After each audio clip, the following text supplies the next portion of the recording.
কর্তৃক সংশ্লিষ্ট জনাব মোহাম্মদ হাবিব হাসান, সাবেক সংসদ সদস্য, ঢাকা 18 সংসদ সদস্য হিসাবে দায়িত্ব পালনকালে অসাধু উপায়ে গাড়োয়ার উৎসের সাথে অসঙ্গতিপূর্ণ 5,90,00,000 টাকার বেশি মূল্যের সম্পদ অর্জন ও দখলে রাখা এবং 28টি ব্যাংক হিসাবের মাধ্যমে 310 কোটি টাকারও বেশি অস্বাভাবিক এবং সম্পদজনক লেনদেন করার অপরাধ অনুসন্ধানকালে প্রমাণিত হয়েছে।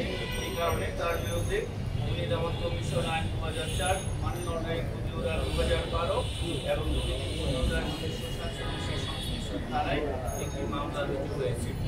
আপনাদেরকে অনেক ধন্যবাদ।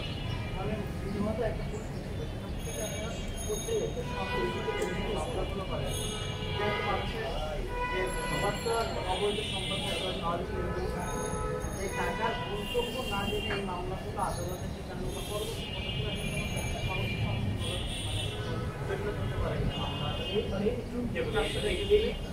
টাকাটা যে অস্বাভাবিক লেনদেন এটা আপনার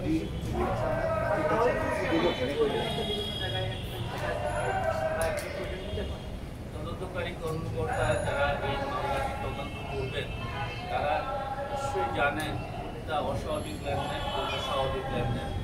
তাদের রেকর্ডপত্র পর্যালোচনা করে সেইভাবেই তদন্ত প্রতিবেদনে অবশ্যই সেই বিষয়ে আপনারা তদন্ত প্রতিবেদনে এটা কিন্তু আদালতে প্রমাণ করার দায়িত্ব আমাদের তদন্তকারী দলের। তারা ঠিক সেই বিষয়গুলো নিয়ে আসবেন, কোনটা অস্বাভাবিক লেনদেন, কোনটা স্বাভাবিক লেনদেন।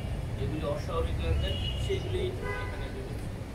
অনেক ধন্যবাদ। পূর্বাচলের পর্যায়ে আদালত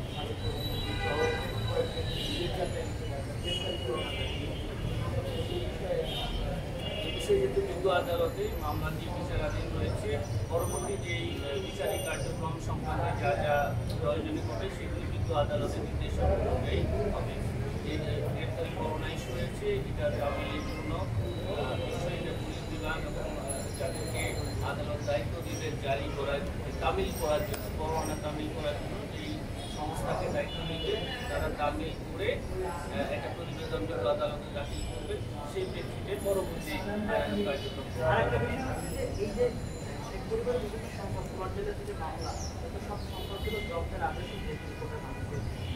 এই সম্পদ জব্দগুলো কবে নাগাদ করবেন বা ঢাকায় একাধিক ফ্রিজের বিষয়গুলো আছে এগুলো কবে নাগাদ আপনার পদক্ষেপ এই সংযুক্ত পরিবারের সদস্যরা বেশি বাকি যে 18 জন আসামি মোট 18 তাদের বড় অংশ কিন্তু এখনো রাষ্ট্রের পদে কর্মরত আছে।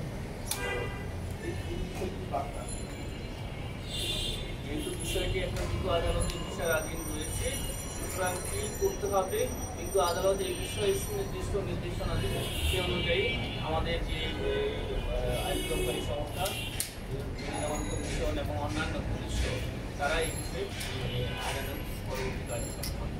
অনেক ধন্যবাদ।